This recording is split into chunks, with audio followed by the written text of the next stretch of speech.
amici del bosco, oggi piantiamo le patate!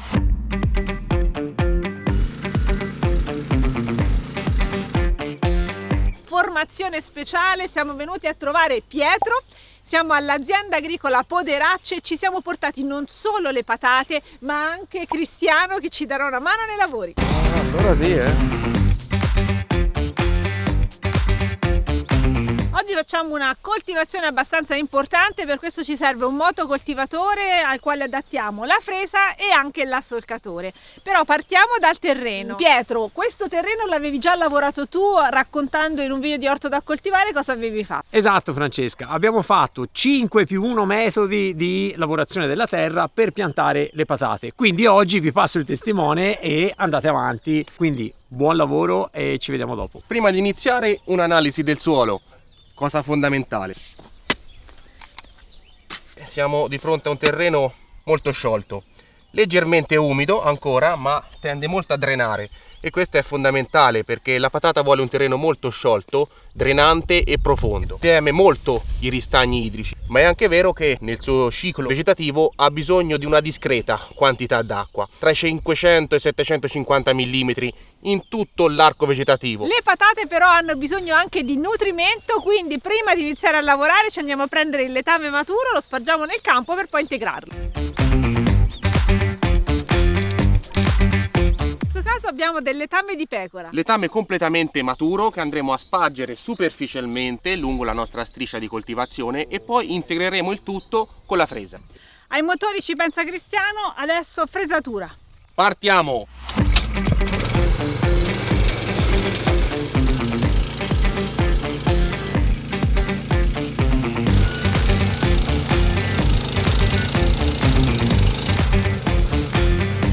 Abbiamo completato la prima striscia, come vedete questo è il risultato, il terreno ecco viene sbriciolato, il nostro letame maturo è stato integrato e adesso per non compattare dove abbiamo già lavorato faremo la seconda fila lavorando però esterni perché lo strumento ci permette, traslando la presa, di lavorare esterni e quindi non compattiamo dove abbiamo già lavorato, molto importante.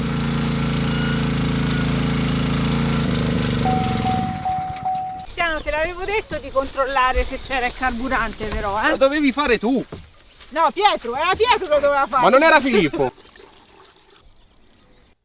Ripartiamo! Allora sì, E ora mettiamo l'assolcatore!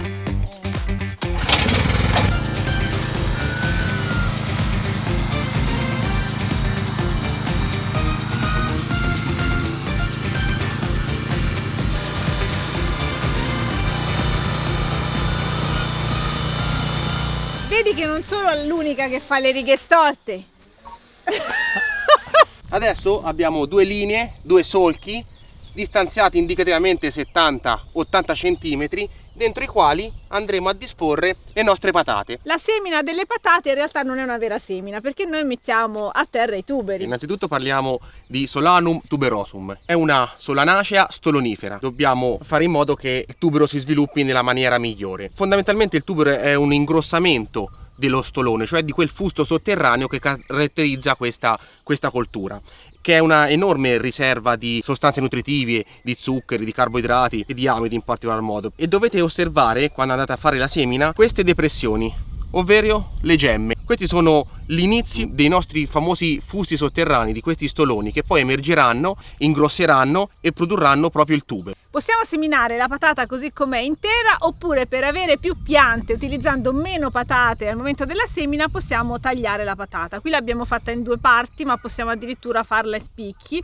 L'importante è che gli occhi, appunto le gemme, siano presenti in tutte le parti che andiamo a fare. Questa tecnica è un po' più rischiosa perché con il taglio che andiamo a fare consente l'ingresso di alcuni patogeni, quindi è un po' più rischioso che la pianta si ammali, ma un modo per, diciamo, ridurre il rischio è di tagliare qualche giorno prima le patate, aspettare che si formi una specie di patina asciutta. In questo modo sarà più difficile appunto che entrino i patogeni. Il taglio della patata si fa quando il tubero stesso supera almeno le dimensioni di un uovo di gallina, per intenderci. Dovete avere naturalmente l'accortezza di lasciare in entrambe le parti tagliate o negli spicchi che andrete a tagliare le gemme. Ci sono alcune esperienze che ci suggeriscono di tagliare la patata e poi porla sulla cenere per dare un ulteriore strato protettivo, e soprattutto, come sapete, poi la cenere viene anche indicata nella stessa coltivazione della patata perché apporta molti minerali e in particolare il potassio.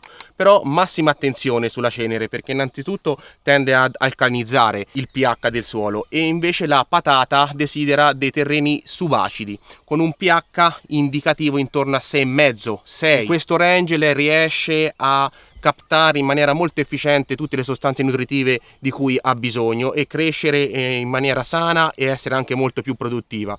Quindi ecco, vi rimando ad ulteriori video, approfondimenti che abbiamo fatto proprio sulla cenere, soprattutto sui dosaggi e sul suo utilizzo. Abbiamo due varietà di patate, una pasta bianca, diciamo così, le altre invece sono più rosate, si vede proprio dalla buccia esterna, più rosa.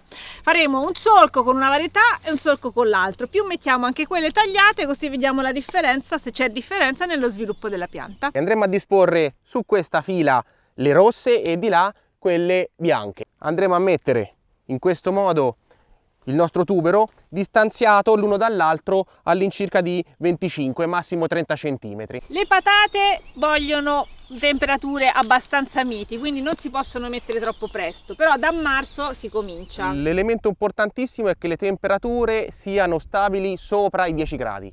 Questo è il punto focale. Poi ovviamente noi qui nel centro Italia le mettiamo intorno a marzo, massimo aprile, però ovviamente se ragioniamo su una dimora protetta, su una serra, ovviamente potete anticipare. Ecco, sempre considerando il discorso delle temperature. Se possibile guardiamo anche come le appoggiamo a terra, in modo che i germogli stiano il più possibile in alto. Resta solo da chiudere, facciamo andare a casa Pietro che va a prepararci il pranzo e poi ci devi tenere aggiornati. Benissimo, allora seguiteci che poi quando germoglieranno e le raccogliamo ci saranno tutti gli aggiornamenti su orto da coltivare. Ultima fase, stiamo coprendo. Cristiano passa prima con il rastrello e io poi faccio un po' questo cumuletto, perché è importante che le patate stiano 10 cm sotto, almeno 10 cm sottoterra, non devono assolutamente prendere la luce. Ecco, è molto importante il rincalzo e la copertura. La patata poi germoglierà in circa 15-20 giorni dalla semina. Dopodiché, quando raggiungerà un'altezza di circa 15 cm, possiamo fare il primo rincalzo, semplicemente con una zappa o anche con un semplice rastrello. Quindi portare terra alla base della pianta appena nata. Dopo all'incirca un mese, poi dipende dal ciclo vegetativo, faremo il secondo rincalzo, effettuando la stessa identica operazione. Dopodiché si può anche utilizzare la pacciamatura come secondo rincalzo o addirittura come ulteriore strato protettivo, in modo tale che venga mantenuta l'umidità e ci sia anche un efficiente controllo delle piante spontanee. Le patate possono prendersi diverse patologie ed essere aggredite da una serie di animaletti che vivono sotto la terra o anche sopra, per esempio ricordiamoci la dorifora. L'importante è che la pianta sia in salute, anche per quanto riguarda i funghi come la peronospora. Se la pianta sta bene, è bella vigorosa, resisterà all'attacco. Un consiglio valido è quello di rispettare la rotazione delle colture, in modo tale che ci sia sempre un alto livello di biodiversità sul suolo, e soprattutto durante le nostre coltivazioni dobbiamo sì coltivare, sì produrre, ma anche rigenerare il suolo con tutte le nostre tecniche. Al bosco di Ogigia, dove faccio poche buche di patate, si può fare anche tutto a mano, mentre quando si hanno grandi coltivazioni, questa che abbiamo fatto noi è dimostrativa, ma quando si hanno veramente tante file di patate può essere veramente risolutivo e molto utile avere un motocoltivatore. Che collaboratrice potente! Vedi, altro che il motocoltivatore. Se volete approfondire il tema della semina e della coltivazione delle patate, abbiamo diversi altri video sul nostro canale. Questa volta ci siamo voluti allargare, per questo abbiamo avuto bisogno di questo spazio, di questo bel campo, di Cristiano che è venuto ad aiutarmi. Ringrazio Bertolini che ci ha fornito i mezzi, Pietro che ha collaborato a questa giornata. Lasciate i vostri commenti naturalmente al solito, ci vediamo al prossimo, ciao! Ciao a tutti!